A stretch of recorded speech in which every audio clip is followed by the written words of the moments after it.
खबर के साथ पीथमपुर से बड़ी खबर।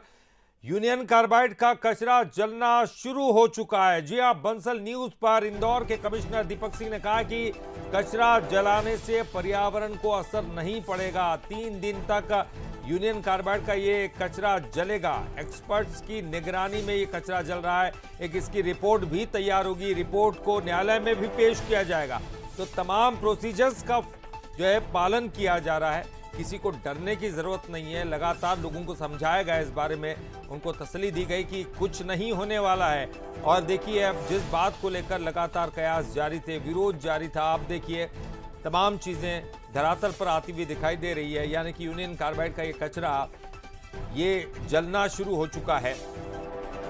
तो कचरा जलाने पर पर्यावरण को कोई असर नहीं होगा, ये कमिश्नर दीपक सिंह का कहना है। और चलिए, इस पर ज्यादा जानकारी के लिए सीधे हम रुक करेंगे ग्राउंड जीरो पर। हमारे संवाददाता पीयूष पारे जुड़ गए हैं। पीयूष, कई दिनों तक ये मामला अटका रहा था, कई सालों तक ये मामला अटका रहा। लोगों में कई कई तरह की भ्रांतियां थी, उनको दूर किया गया और आज अब कचरा जलाने का काम शुरू हो चुका है। क्या कुछ आप धरातल पर देख रहे हैं?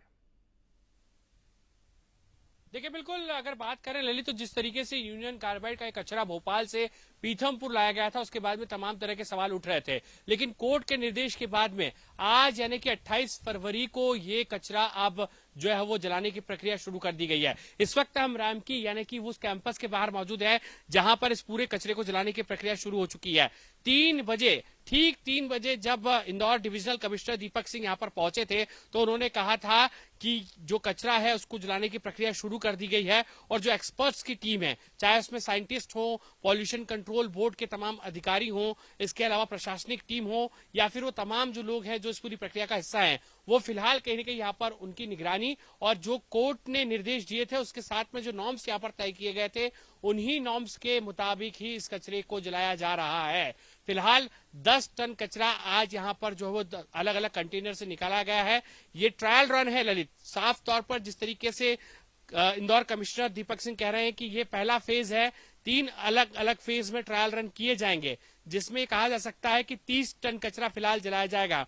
उसके बाद में इसकी एक रिपोर्ट तैयार की जाएगी, जिसे pollution control board, central government और उसके अलावा यहाँ पर हाईकोर्ट के सामने रखी जाएगी कि किस तरीके से इस पूरी प्रक्रिया का पालन किया गया है और इसमें किसी भी तरीके की अगर कोई परेशानियां आई है या फिर किसी भी तरीके से यहाँ पर लोगों को हानि नहीं पहुंची, इसको भी लेकर एक रिपोर्ट तैयार की जाएगी। फिलहाल जो फर्स्ट फेज है यानी कि 28 फरवरी से जो कचरा जलाने की शुरुआत हुई है 10 टन कचरे की, वो 3 दिन तक चलेगी।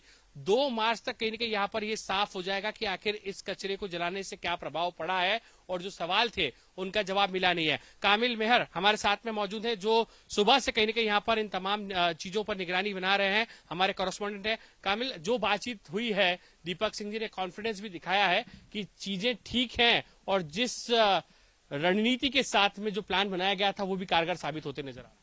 जी बिल्कुल, लगातार जो है जिला प्रशासन हो या स्थानीय प्रशासन इस मुद्दे को लेकर लोगों से जनसंवाद कर रहे थे और आज उनका जो है पूरा मामला सार्थक दिखाई दे रहा है।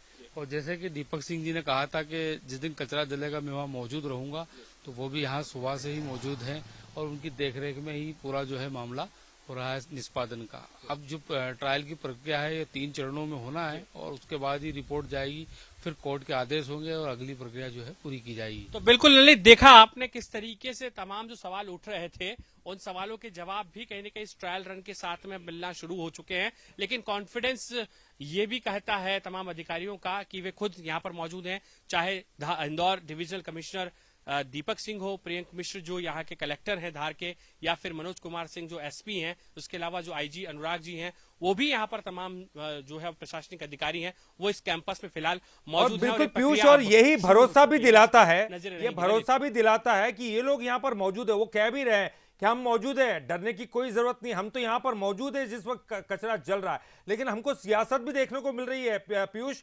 हमने देखा कि जीतू पटवारी आरोप लगाते हुए दिखाई दिए कि मैं माफी मांग लूंगा अगर इसमें कैंसर वाले तत्व नहीं निकले। हालांकि मुख्यमंत्री की तरफ से भी पलटवार सामने आया, उन्होंने भी साफ तौर पर कह दिया कि इसकी वजह तो आप ही थे। देखिए, बिल्कुल ललित, ये मुद्दा ही ऐसा था जब से कचरे को ना सिर्फ भोपाल से लाया गया, उस दौरान हमने सियासत देखी।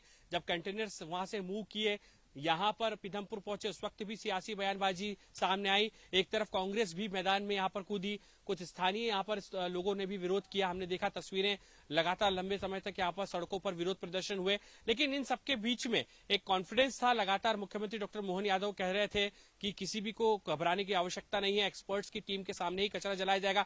बीच में यह भी हुआ, कोर्ट के सामने सरकार ने अपना पक्ष रखा और फिर कोर्ट की तरफ से जो तमाम चीजें सामने आई, उसके बाद में कॉन्फिडेंस बिल्डअप किया गया। स्थानीय लोगों से यहाँ के अधिकारियों ने संवाद किया, लगातार ये संवाद की प्रक्रिया आगे बढ़ी और अब ये कहा जा सकता है कि वही कॉन्फिडेंस और संवाद इसके पीछे की वजह है कि अब ये जो कचरा जलाने की प्रक्रिया शुरू हो चुकी है और उस वक्त पीथमपुर में भी कहीं ना कहीं यहाँ पर शांति बरकरार है और पुलिस प्रशासन ने भी इसके लिए अलग से व्यवस्थाएं की है। जी बिल्कुल पीयूष, और लोगों को ये समझना भी होगा कि ये वही कंपनी है जो कई प्रकार के इसी तरह के कचरे का निष्पादन करती है और इससे पहले भी वो कई बार कर चुकी है और इसीलिए शायद ये फैसला लिया भी गया है। और ये जिस तरह से कॉन्फिडेंस दिखा रहे हैं, इस कचरे का कोई दुष्प्रभाव नहीं होने वाला, ये भी साफ तौर पर दिखाई दे रहा है और समझाने में सफल भी प्रशासन हुआ है। बहुत बहुत शुक्रिया आपका इस पूरी जानकारी के लिए, बातचीत करने के लिए।